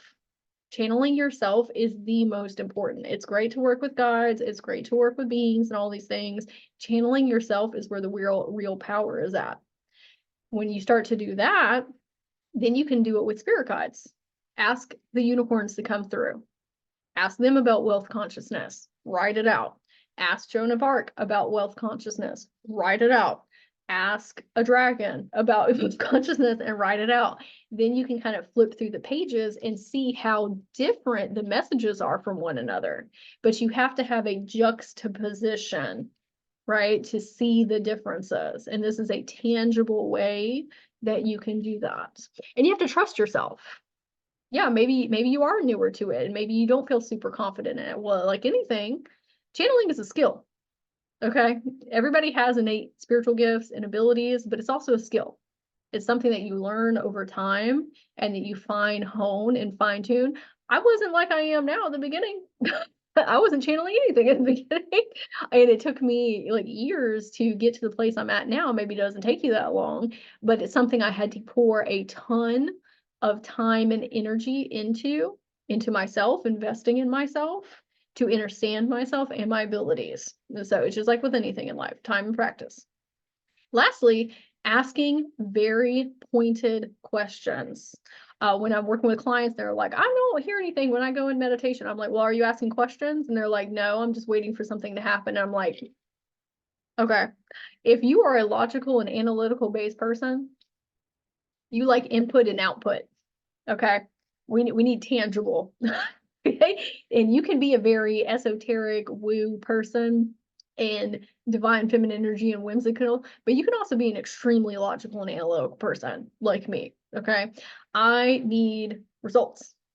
So I will go in meditation and ask very specific questions about my now incarnation. Please start there. If you are going in meditation and you're like, well, what about this timeline? And what about my Akashic records? And what about these beings? If you don't trust yourself enough with regular questions, all of that stuff is way deeper back in your Akashic records. Like, here's your now incarnation. Here's your inner children who are in the past, if you will. Then there's different timelines, okay? Then there's all these different like dimensions and frequencies in your oversoul. You have to learn how to frequency read back through your Akashic records, through questions. Okay, so starting with your now incarnation is very tangible to your now experience, and the guidance that you get from your spirit guides or your higher self, you can implement that into your life very easily, and then start to see results, and then start to trust your channeling abilities more. If you're going and asking like, well, how many incarnations have I had? And you're not used to speaking to your guides or working in your records, you're going to get really discouraged because you're not getting an answer that you're trusting within self. Okay. And maybe not. Some people can go straight in and start perceiving this information. And if that's you, wonderful. But if you're brand spanking new to channeling or with your guides, start with things that are going to help you in the here and now. Because also with your Akashic records, I'm just going to say this as like a thing, if you're trying to get into that line of work, your spirit guides are not going to show you things that you're not working on in this incarnation. Like if you're trying to figure out why your finances are wonky, okay, this is you here now. You're trying to ask about all these different timelines where your finances are askew, and you haven't looked at your inner children in this incarnation and why they have wounds around finances. You're not going to be able to see the other timelines, because why does it matter? Your inner children are closer to you in your now experience, and you're not going to make permanent shifts in your life or even be able to contact or understand how to work with those timelines if you haven't learned how to heal your inner children. Okay, so that's why sometimes when people are going to the Akashic records, they don't feel like they can perceive the information that they want from past lives. They're all happening at once. But I'm like, well, what have we done with our inner children with the same wounds? And sometimes they're like, nothing. And I'm like, well, you need to do that first. And you're teaching yourself how to astral travel within yourself and how to timeline jump through working with your inner children so that you can go in with these different timelines. So start with you now, basically, is what I'm saying. And I'm going to show you some examples of questions. So we do not want to ask yes and no questions in our Akashic records or to our guides, because yes and no questions mean that you only have two reality choices. We don't want that. We want an infinite possibilities in front of us. Yes and no is very dualistic, and it's only going to put you in like very specific two different paths. And oftentimes they can't tell you yes and no, because there's a million different things that can come into play. Okay, you can make different decisions at any moment, and there's lots of different layers to how timelines work. And on your healing journey, you turn into like a whole different being when you heal things within yourself. And so some things that resonate with you right now may not resonate with you in the future. So we want to be asking how, what, and why questions. We need to get very good at asking ourselves self-discovery questions. That is where the whole point of the Akashic records and your soul contracts and your spirit guides, they're trying to help you get to the root of who you are. And you don't get there by yes and no. You get there about how, what, and why. So these are some examples of questions that you can ask about your now experience. How can I embody a wealth mindset? How do I heal imposter syndrome? Why did I experience this relationship, romantic or friendship? What can I learn from my childhood experience? What are ways I can boost my confidence? How can I develop my gifts? Literally go on Google and type in questions to ask a child, okay? Like, or inner child. Questions to ask my higher self. Questions about wealth. Questions about imposter syndrome, like whatever that is for you. You don't have to just come up with them off the dome. You can go on Google and use that resource, or Chat GPT, or whatever you want to do. But allow your guides and your higher self or your inner children to help you in your current experience. And then you start to build a real deep trust with them, in yourself, in your intuition and your discernment. So that way you can get further back in your Akashic records and perceive, different timelines and things of that nature.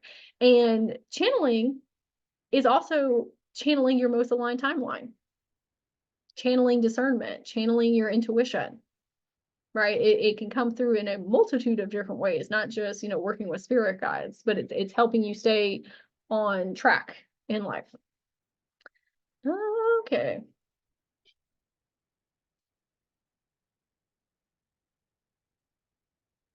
Okay, before we get to the Q&A, I want to tell you about a really awesome program that I have coming up. It is called the Quantum Evolution Academy. It is going to be an 8-week program, and it's starting February 1st. The whole point of this program is to help you become an inner child healer and an Akashic record reader in your own life, but also working with clients if that's something that you so choose how to do. And maybe you're like far away from becoming an energy healer or a spiritual coach, but this will give you all the information that you need to know beforehand so you can kind of have it ruminating on your consciousness so that when it comes time to do those things with other people, you are able to do it, or you can amplify your own business that you have now or your energy healing gifts with people.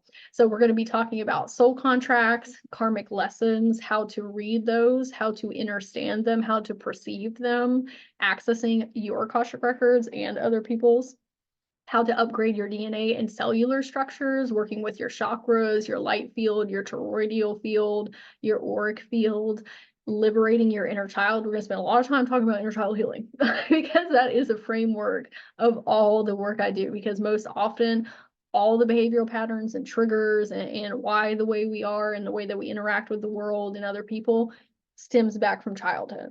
And when you heal your inner children, now you can become a timeline reader, either with yourself or with others, and work with different timeline versions of yourself.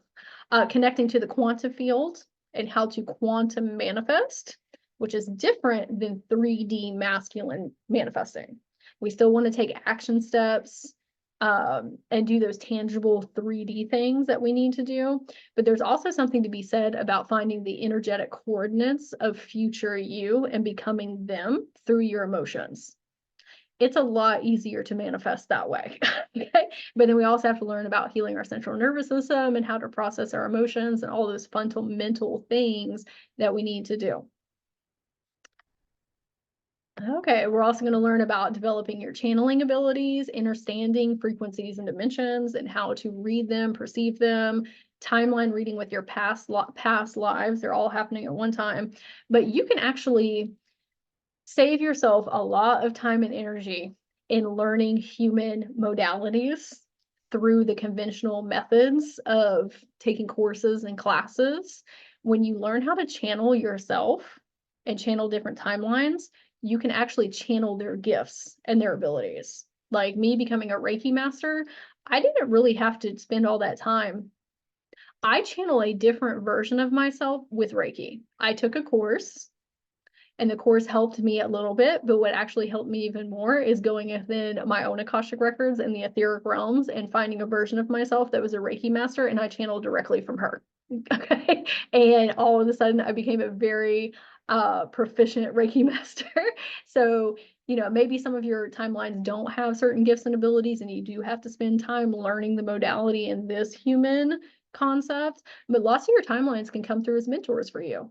Or you can mentor other timeline versions of you and then upgrade and up level as a whole entire soul. And we're going to learn about holding sacred space for clients. So again, you may not be at the point where you are working with clients, but if you are, great. We're going to spend a big section on how to help them perceive their own Akashic records and their own soul contracts and karmic lessons and all these things. So you'll be able to learn in this program and then output it for other people as well. So this is all the things that I have learned over the last couple of years of my spiritual awakening journey.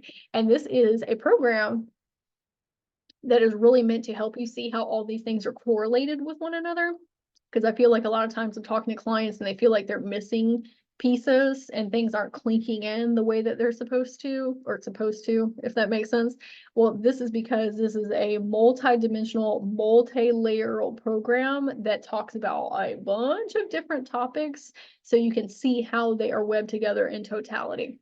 So we are going to be meeting weekly on Zoom on Tuesdays at 7 p.m. EST. So all of these topics that I just talked about are self-paced lessons. You can go through them in your own time. They're going to be video format. They're going to be very short, very easy to ingest. I'm going to have a lot of homework, meditations, all these supportive resources to help you on your journey.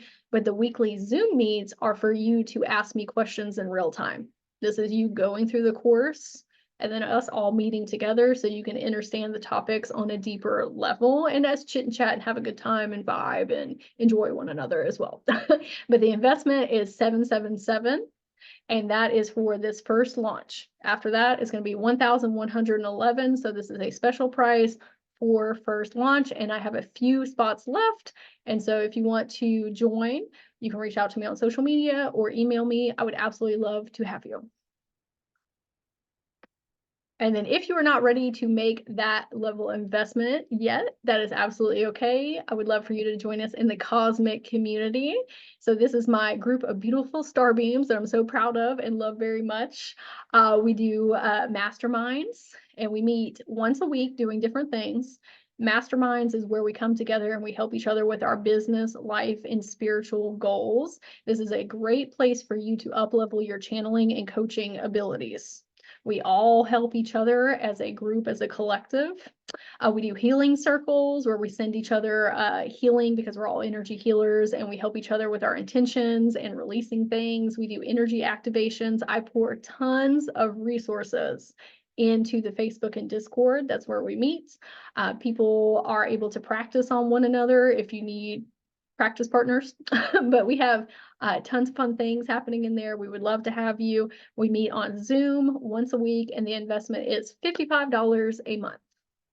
If you're looking for a place to be loved and supported, especially if you don't have other people in your 3D like human matrix that understand the things that you're saying or get you, this is a perfect place. These are my woo alien people. Okay, and lastly, I want to say thank you so much for coming and joining me today and spending your time and energy with me. I very much appreciate you, and I'm very excited to see where your journey heads with connecting with your spirit guides and these other different facets of yourself. So I would love to ask in the comments what your biggest takeaway today is, whether you're watching this live or you're watching it in the future on the replay, because when you ruminate on that, it really helps you have a deeper understanding of what you learned while you were here, and your subconscious starts kind of working on that on the background to help you deepen that knowledge and that wisdom within yourself. So I would love to hear if you want to share, and I will read them in the comments here or later. If you're watching the replay, I am going to send out the guide with all of my favorite spirit guides, my 15 favorite guides, if that's a place that you want to start. So I'll get that to y'all as well. And then we're going to do a Q&A. So if y'all have questions that you want to ask me in particular, we'll do that in just a second.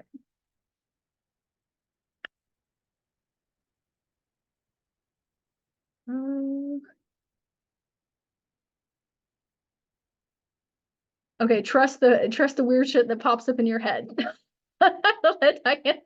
Yes, like trust yourself and what is coming through. I always tell people when they're working with clients, like always say the thing. Like always say whatever it comes up in your mind, even if you're not sure exactly why you're saying that, because you never know what is going to resonate with other people. Like I've said some really wild stuff and people are like, oh my God. And sometimes that's confirmation from their higher self, even not with clients, like friends and family members. Like sometimes their higher self is giving you psychic insight or information so that you can connect with them. And it's almost like a belief that you are experiencing with one another. Like, how would you know that? Right. And then they're like, oh, you're legit. Okay. And not that we need to be like proving ourselves to other people, but I found that sometimes that's that connector piece that people can kind of relax and say like, oh yeah, you are the real deal. Okay. Let's see. Oh, thank you. Oh, thank y'all. I appreciate you very much. Thank you. I thought it was interesting how it's important to know what self the spirit guide is looking after now. You may have to rephrase that, Casey, or I might be reading it incorrectly. That I have more clairs than I thought, so it just needs to be worked on individually. Oh, that's great. That's great. Yeah, when you're working on them individually, it's a little bit easier to amplify that gift instead of like working on multitudes at the same time, which, you know, do whatever works best for you. But if you're spending a day maybe like working on your clairvoyance, you're putting more energy and attention into it. And then the next day, like clairsentience, it's like more energy and attention and awareness, and just kind of like rotate through those, kind of like with your chakra system. If you're trying to heal your whole entire system, that's very overwhelming. But if you just work on your root chakra and then you work on your sacral chakra, it's a lot easier. Kind of like with your inner children. If you work with your 5-year-old one day, and then you work with your 9-year-old, and then you work with your 12-year-old, that's how you make big transformative changes, because you're placing all your energy and attention on something in that moment.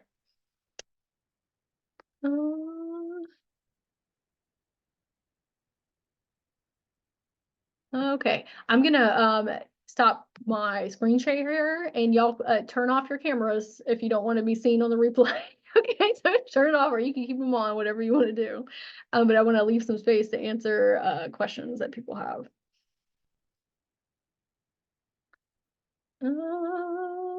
I remove my pen. Okay, and y'all can feel free to ask questions in the chat, or you can ask them through your video or through your audio. Feel free to do that as well. Or if you're watching this in the future on the replay, you can leave them in the comments. I like how you redirect to how to look at your guides instead of these bigger beings and more on the same level. Yeah, absolutely. Just remember, you're a very powerful being. You're a creator. You've lived through a lot of different experiences in this incarnation and other incarnations. And they're all you at the end of the day. They're just different perspectives of you that you can tap into and channel. Like I said, I'm very new, so when I've thought in terms of speaking to spirit guides, I put them on a pedestal and waited to hear something. This was so helpful. Yay! I'm so excited to help that. Yay! When I had that perceptual awareness shift of, oh, these are just me, right? Like, it really blasted open my channels, because I didn't have those distortion lenses that were like blocking me anymore. I'm like, well, of course I can channel me. It's kind of like I don't know if anybody else deals with this, but fear of judgments from other people, trauma response from childhood. One day I said, you know what? Why would I be afraid to speak to myself? Why would I be afraid of judgments from myself? If everybody is a reflection of me, that is a separate distortion. Like, it feels like that because you're a human and like very integrated into like our social matrix, right? But if you back it up cosmically of like, why would I be embarrassed in front of myself? Okay. And when you hold that perspective, it really takes a lot of fear of judgment off. You may need a certain spirit team to work with based on your situation. Oh yeah, yes. Like I said, there are guides that you work with your whole entire incarnation, and then you can call in any guides that you want to call in. And at any time, if you feel wonky about that relationship and you're like, I don't know if this is for me, okay, like working with this guide, just tell them you don't want to work with them anymore, and be polite and respectful about it, and be like, hey, I appreciate the time and energy that we spent together, but I need a different guide in my life, because at the end of the day, it's you. Okay. So don't think the spirit guide is going to come over here and harass you or punish you or something wonky like that. But you also have to be of the understanding that you're a sovereign being and they are you. If you live in a reality where your spirit guides can punish you, then that will happen. Okay, so remember, you create your reality and your consciousness. So you say, nope, it's just like a friend. Sometimes you fall out of resonance, and it's a difficult conversation you got to have sometimes, but spirit guides are ethereal, enlightened beings. They don't work like humans. Okay, they don't work like our human psyche. You tell them, this is not working for me anymore, they'll be like, bet, okay. And they'll just go work with somebody else. Like maybe some are better at getting cozy and sleeping, while some help me tune into leadership. Oh yeah, absolutely. Like Hathor is really good at helping with mother wounds, and she gives you that like warm, embracing energy and helps you with like self-love. And then like Archangel Michael like mess somebody up. Okay. Like, but they all have their different skills and talents, and that you can channel their energy. I'm embarrassed of myself sometimes. Okay, well, I do get that, Diana. I do. Sometimes I'll just be embarrassed with myself. So yes. I feel like I'm good at imagining, but I don't see visuals. Does that make sense? Oh yeah, same as me. I'm very, very good at imagining, but again, I don't see pictures like most people do. And so I had to learn that I actually feel imagining instead. Like when I'm talking to my higher self and I'm envisioning my future reality, I'm really saying like, how does it feel to be her? Like it's not exactly visuals that I'm seeing. I'm like, what does it feel to be like really wealthy? What does it feel to have like massive success in my business? What does it feel like to wake up in peace every day? But I'm still imagining, but it's different, if that makes sense. So I'm sure it's normal how you're perceiving. You just perceive differently than other people. It's very beneficial to find people who channel like you. If you're listening to a whole bunch of people that don't channel like you, it's not really serving you to your greatest capacity. It might help you learn how to um, work with that gift, but you need validation sometimes. Like me, when I found out that clairsentience and claircognizance were a thing, and I didn't have to visualize, I'm like, oh, thank God. Thank God there's other people out here that understand my struggle. Okay. But then I learned it was a great blessing. And I learned by listening to those channels and mentors of why it was a blessing. Right. Okay. Any more questions? I also want to say thank you all so much for spending your time and energy with me. I very much appreciate you and all of us coming together to help each other collectively heal and make forward movement in our lives and help us stand in our sovereignty and divinity. I feel like oh wait, same question. Okay. All right, everybody. Well, if no more questions, I want to say thank you all so much. And I appreciate you, your loves, and empowered. Okay, hopefully we walk away from this empowered today and having better communication with our guys. Thank you. Oh, thank you all. I appreciate you very much. Hopefully y'all enjoyed and all the cutesy fun artwork. I try and make it as fun as possible because I know presentations can sometimes be a little stiff. So, you're welcome. You're welcome. I don't feel as alone now. Oh, great. Good, good. I'm so glad to hear that. Yay. Okay, everybody, I'll have the replay up soon, and I hope you have a very magical day. Bye.